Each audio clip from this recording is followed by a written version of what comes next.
I'm running up and down. I'm here to support the hospital staff. I think it's a crock of BS.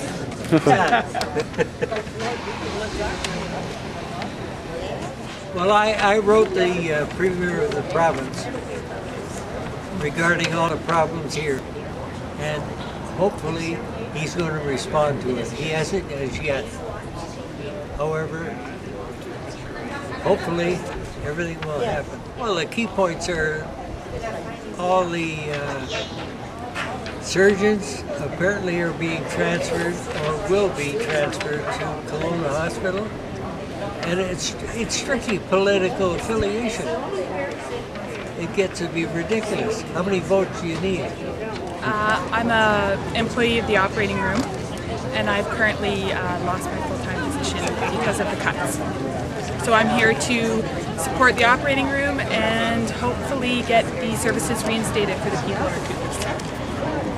That the services that were provided to the people of the Kootenays are reinstated, and that emergency services are available 24/7, 365 days a year. We're here to stop the big bosses who wanted to cut our operations. I don't really want the ORs to be cut because that means more waits for operations. And then some people don't have cars, so they can't really drive to Kelowna. Well, we're in a healthcare crisis here. I'm trying to keep my family alive and my friends alive. We seem to have a provincial government that's determined on implementing their policy of geriatricide by cutting services. Certainly in Nelson, we've lost our surgeons, we've lost our ICU, we've lost a tremendous number of healthcare professionals, and now the IHA is trying to replace. They can't do it. We're in a serious deficit in Nelson. Are you happy to see this many people turn out? Sure, yeah. Sure, and it's unbelievable to us because when we lost our OR in Nelson, they told us that we'd have access to an OR 24/7 in Trail and to an ICU 24/7 in Trail.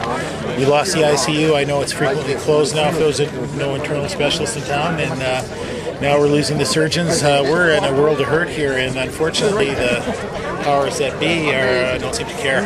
And it's not just losing operating time. Potentially with these cuts, we're gonna lose nurses and doctors. I know that. And why would a healthcare professional stay around here when his job becomes so unpleasant that they have to continuously operate in a deficit situation? We used to have 97 beds or 90 beds in Nelson 15 years ago when I was on the hospital board. Now we've got 37 acute care beds, and many of them are filled with long-term care patients that can't find anywhere else to go. So we really need some help. And what's your message to IH tonight? Disband.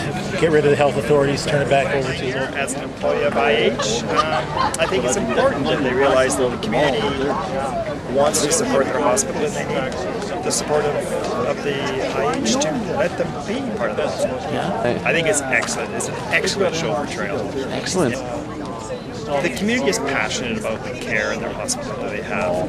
And, why is it that they believe that we're over-serviced? Why do we lower the bar every time? I mean, good kudos for us for having a better service and don't take it away from us. It's a great crowd. It shows that people are really upset about what's happening to the hospital and really supportive of the hospital. Yeah. Just to show my support, to add my voice of concern that what's happening at the regional hospital is wrong, and we need to make sure that not only the IHA hears about it, so does Minister Falcon in Victoria. Leave our regional hospital alone, and we need good quality care here. Don't go to the lowest common denominator. East Kootenays deserves just as good as care as we have. Don't make everything the lowest common denominator. We all deserve good health care.